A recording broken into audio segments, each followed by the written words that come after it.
I find it interesting and fitting. Continuing on from last Tuesday, the interactions that I've had, seems like I always have really interesting interactions after I have these streams on Tuesday.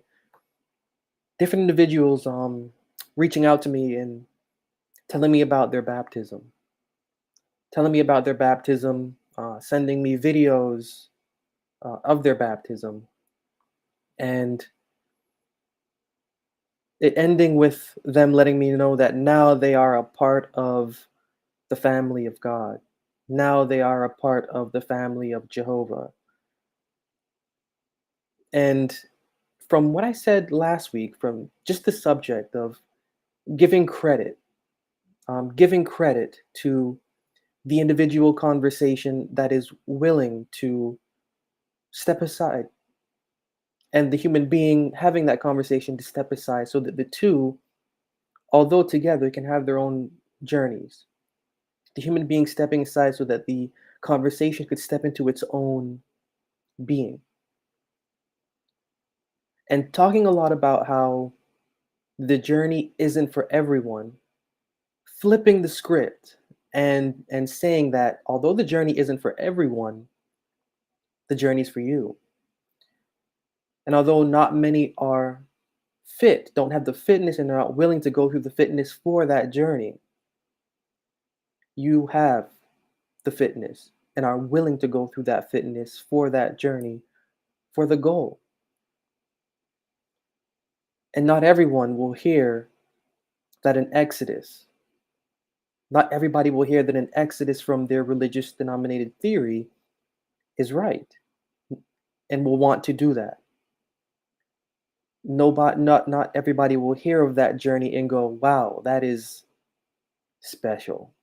That is something I need to entertain. Only if you have gone through a certain experience will that experience be yours.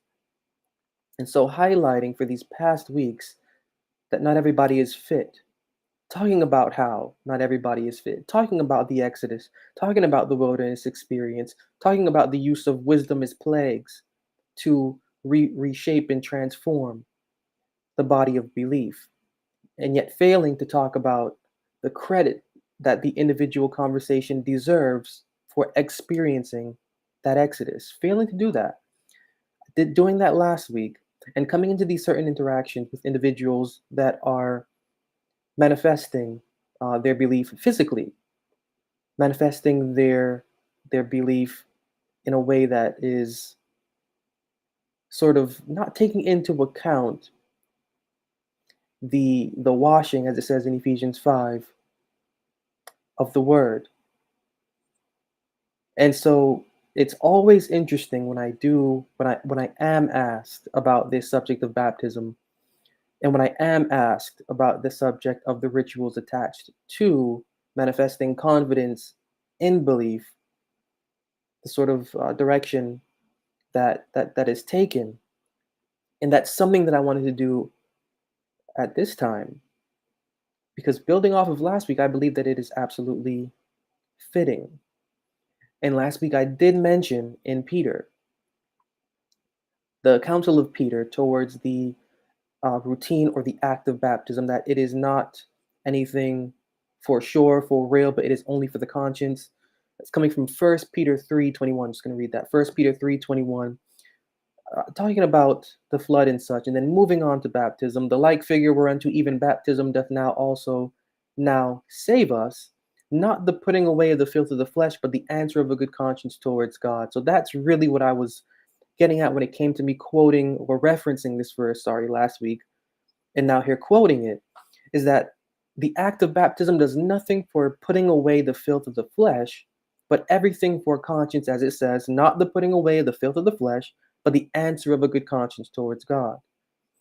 And so the when I do talk about the baptism or the act of baptism, as is traditionally understood, it is an art distracting the conscience from the flesh. It is an art distracting the conscience from the flesh.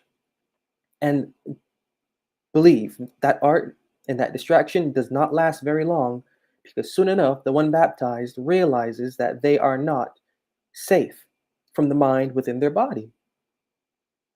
And I can say this because I've been to different churches and I've seen individuals lined up for baptism and they have been on their seventh baptism. This is their seventh baptism. I'm not lying. I've actually seen this. Their seventh baptism they are there for because they have realized that the act means nothing unless there's something more going to it. And it's almost as if we're looking for these acts to purify us in a way that they are our means for conversion. And whatever we imagine conversion to be, we're using these rituals to be that. And we're not really realizing that the context of the scriptures is not physical. The context of the Bible is not physical. It is not a physical baptism that the Bible is after. And I always like to bring up the fact, and I'll just get this out of the way now, that while the individuals doing so are quoting Matthew, Mark, and Luke, and John, the book of Acts, for their sources of why baptism is a credible practice within the Christian theory, I always like to bring up the fact of the book of John. I'm going to read this also. John 4, verses 1 and 2, when it comes to baptism, John 4, verses 1 and 2, when therefore the Lord knew how the Pharisees had heard that Jesus made and baptized more disciples than John, though Jesus himself baptized not, but his disciples. So the author of the book of John blatantly confessing that their main character did not baptize at all. Their main character did not baptize, but the disciples of the main character did. Now, Matthew, Mark, and Luke and John are each individual narratives honoring individual paradigms, honoring individual main characters called Jesus. All three are consenting to this art of baptism.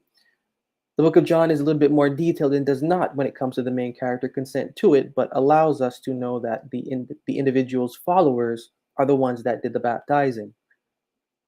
So I think that leaves some, room for thought to understanding what may have been going on in the actual mind of the actual man.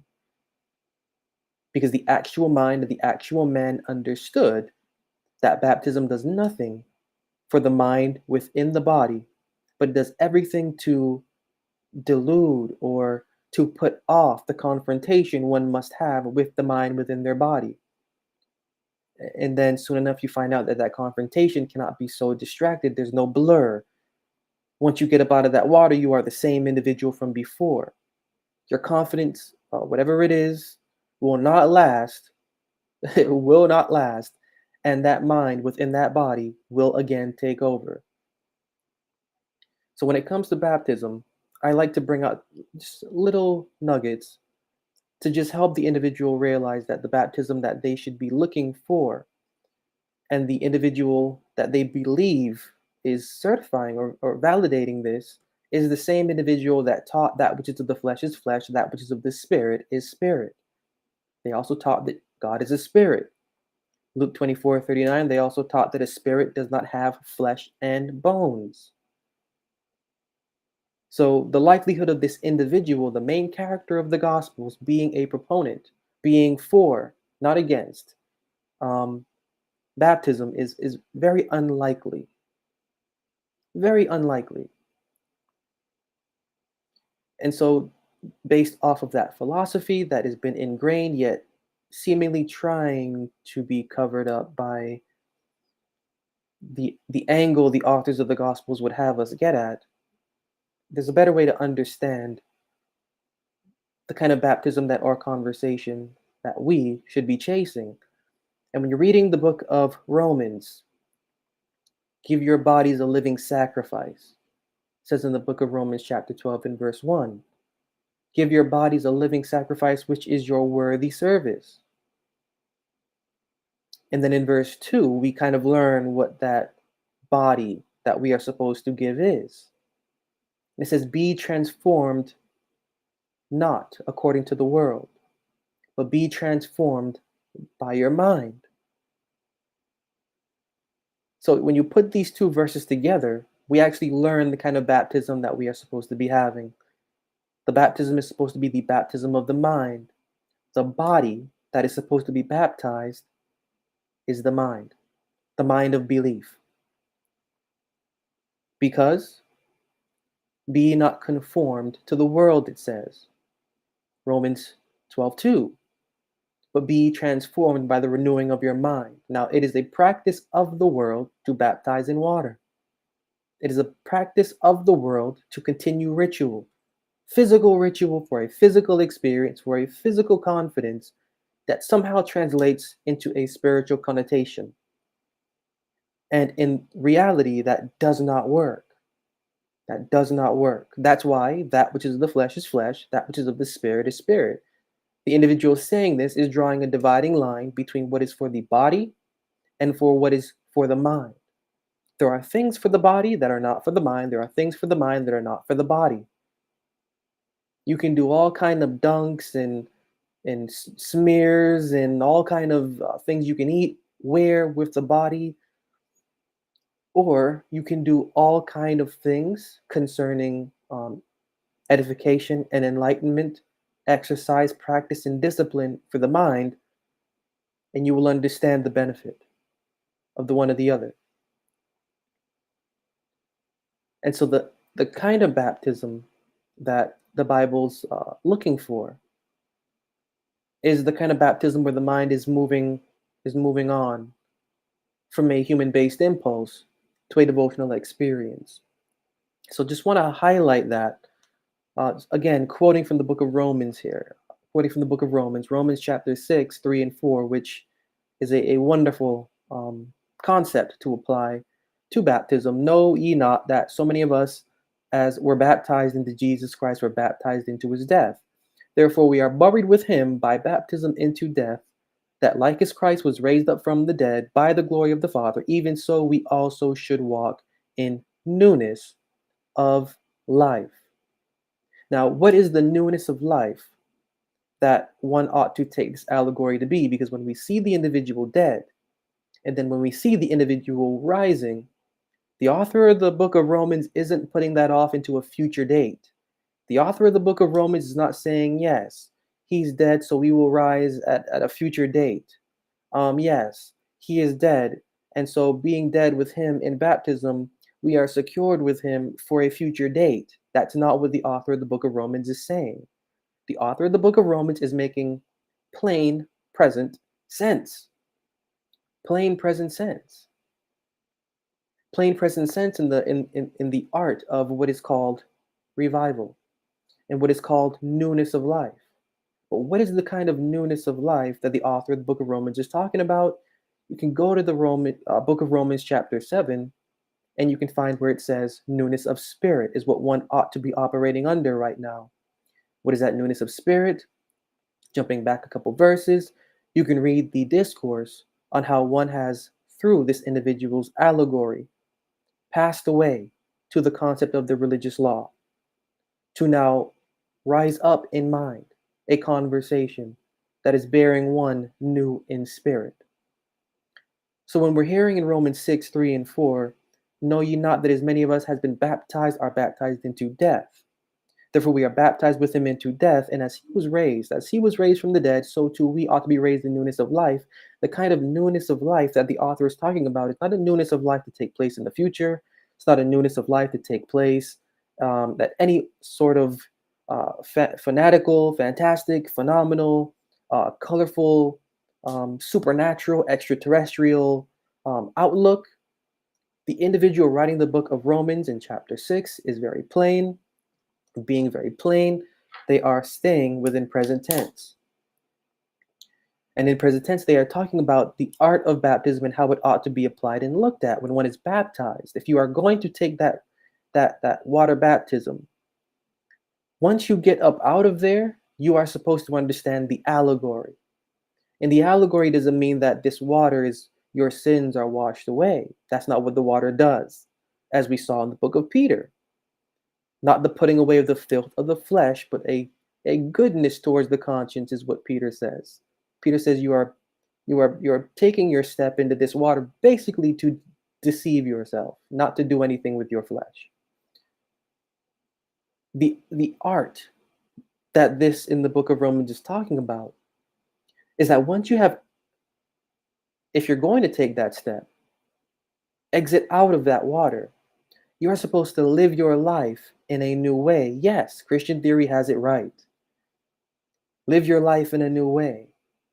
But the Christian theory doesn't really tell you what that new way is, because religion is secular, and religion being secular has secular roots, and secular roots lead to the human being and human propaganda. But that's not how the Bible operates. The Bible operates by the devotional experience. And the newness of life that one is supposed to experience, pausing there, going to Romans 7, is a newness of spirit concerning how one approaches the Creator. It should no longer be by religious law. It should no longer be, as it says in Romans 7, letter of law, but it should be by a living experience, by the refreshing of the mind. That water should symbolize you quitting the routine in the practice of the religious world. That water, nobody is going into a water baptism and coming up pure. That's not how that works. That's not how the Bible articulates it. And that's not what an individual should be drawn to. The way that the Bible articulates it is that if you're going to take that step concerning baptism, you should understand that that water is an abyss. That water is an abyss. Your physical body is not your physical body.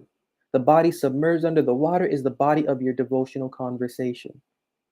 The body of your devotional conversation has thus far been tied to religious theory, to religious belief, to denominated concepts, and to a routine and to a practice that has been up until that point, and due to the revelation of you doing that act, human-based impulse.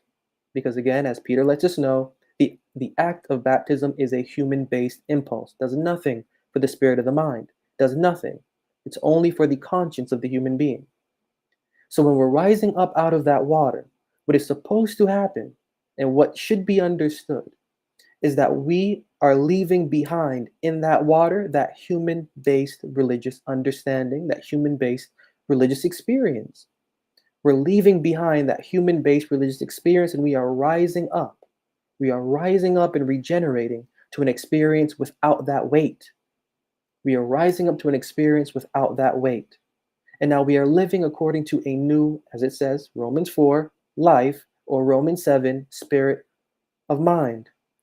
And that new spirit of mind is no longer being confined to what is held now into the water. What is in the water is our old body of devotion. What is our old body of devotion?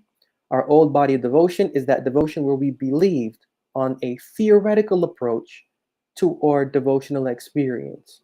A theoretical approach by acts and by deeds, by theories and by commandments, by feasts, by rituals, so on and so forth.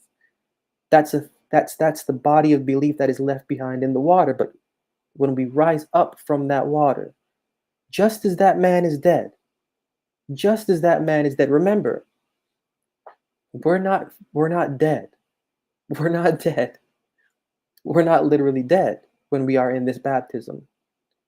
When we are in this baptism, it has to become now allegorical.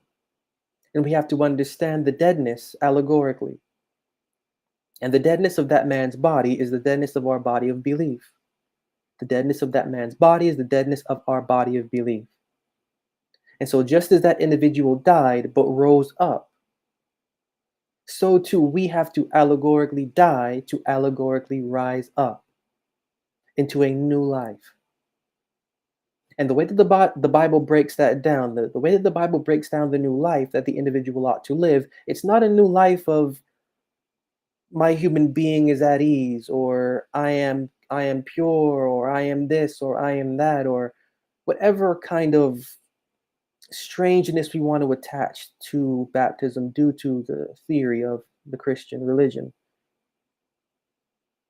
The kind of newness that the Bible is calling for is a newness of approach.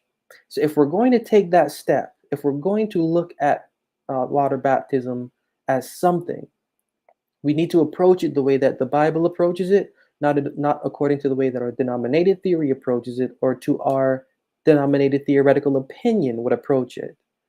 Because the approach is an approach that is not natural. The approach is an approach that is not physical. The approach is an approach that is for the spirit of the conversation's mind.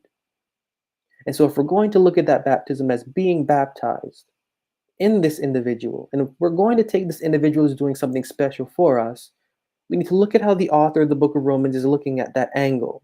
Again, they're not looking at it from a future, they're looking at it from a present. And presently, that baptism is supposed to signify and symbolize the individual conversation waking up to a higher experience. And the higher experience that it is waking up to is being transformed by the renewing of its mind. Being transformed by the renewing of its mind. And so that's a key part.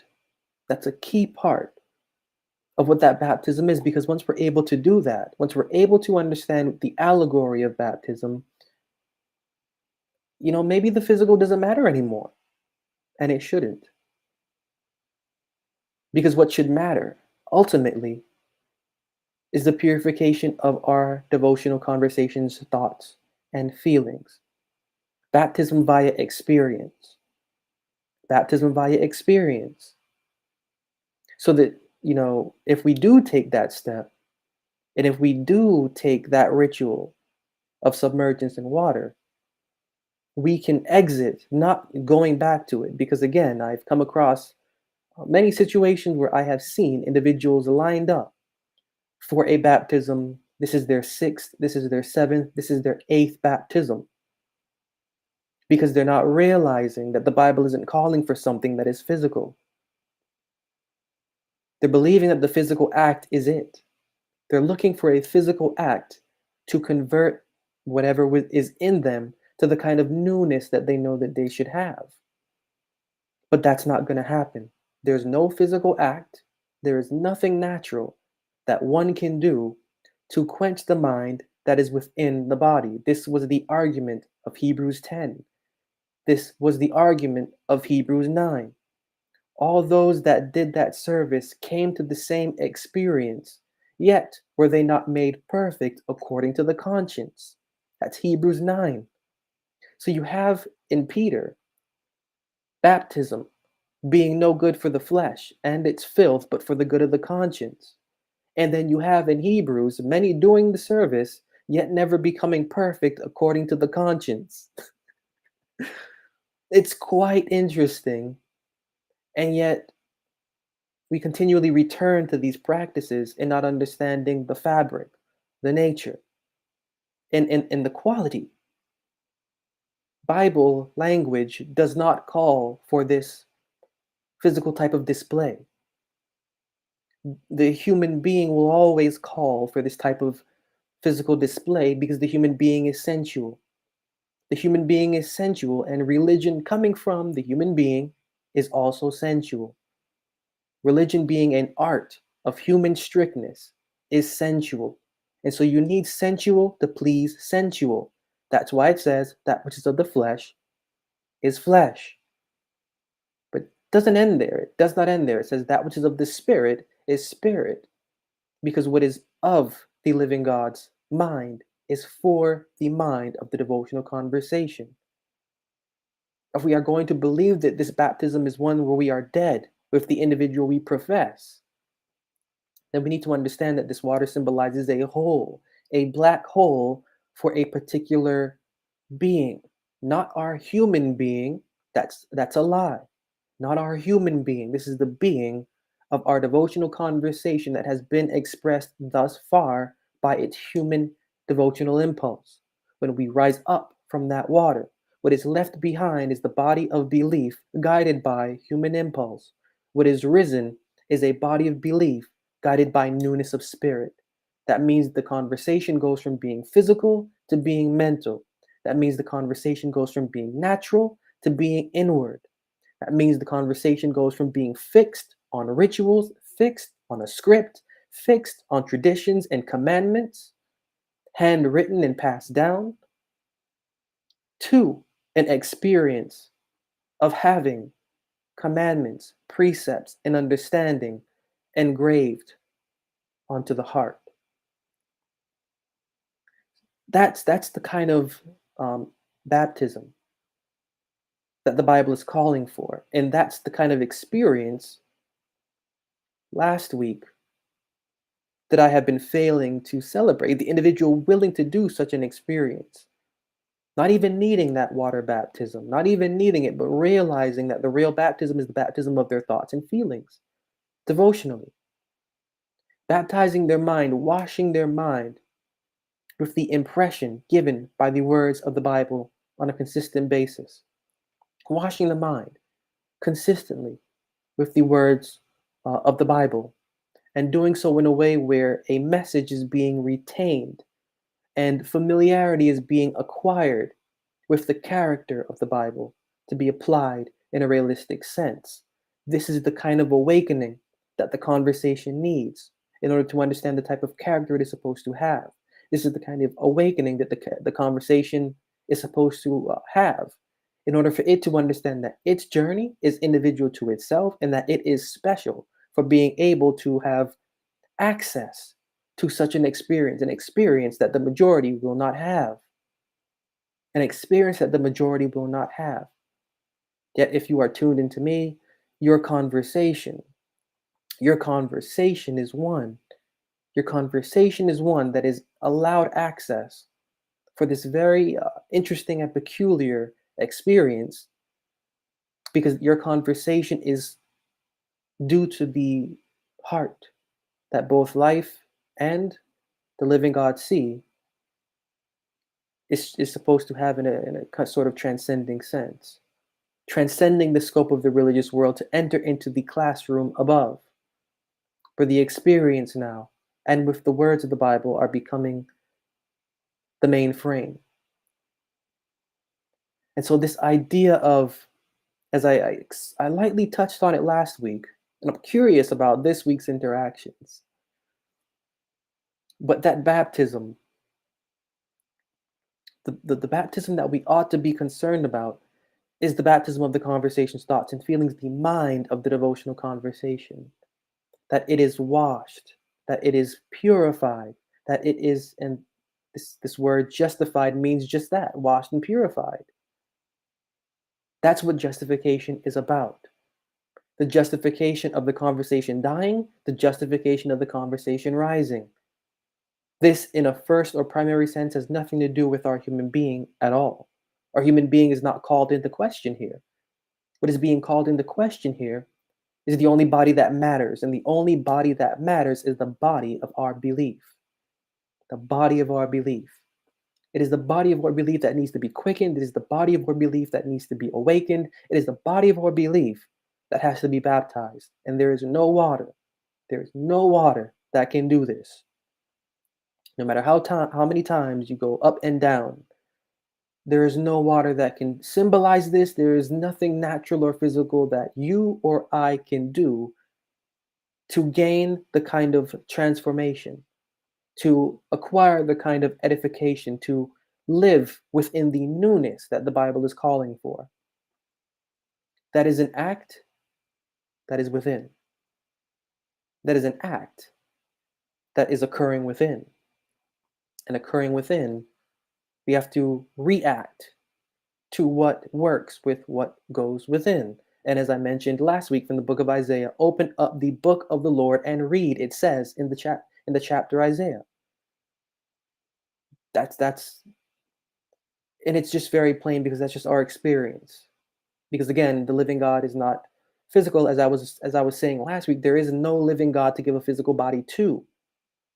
If we could see a living God walking around just as physical as us, maybe these things would be okay. But there is no living God physical to give any of this to. And just because we can convince our mind that that is so, that does not mean that it is a legitimate thought and approach, because it's not, and especially according to the Bible. So I'm not just saying that, I've shown these already from the Bible. The approach, if we're going to believe that God is a spirit, is an approach that has to be without what is physical. And that goes back to that wilderness experience. And that goes back to where I mentioned having some skin in the game, to where we are willingly deceived by our religious experience just so that we can have that ripped away, to feel that loss, to have encouragement to understand what is more worthwhile. Now, the individual that will do such a thing, understanding what is more worthwhile, to that individual goes all the applause. To that individual goes all of the praise because they are on the journey, on the track of what is within the scriptures, the exodus that it is calling for. So I'll end there with that because for this entire week, although I always say everything is for creation, think of all things as being for baptism, to where the conversation is challenged, to where the conversation's thoughts and feelings are aggravated for the purpose of renewal. Aggravated for the purpose of renewal. This is actually the kind of creation that the scriptures are talking about. Ephesians 4, put off your former conversation. 1, be renewed in the spirit of your mind. 2, and be renewed. After being renewed, put on the new man. 3, which is created. So this process of creation isn't literal. This process of creation actually begins with you, with me, doing the work of putting off the former conversation, which is what the author of the book of Romans lets us know that baptism symbolizes and is supposed to symbolize, putting off the former conversation to rising up to a renewal of mind. If we're going to do this physically, we have to understand the allegory connected to it and not simply rely on the illustration or on the act, because the act in and of itself is impure, not actually sanctioned by the scriptures philosophically. But the human being is weak, the human being is this, the human being is that, so on and so forth. I could say, if we're going to do that, we ought to then approach it in a right way so that we can leave the act behind and take care for our minds.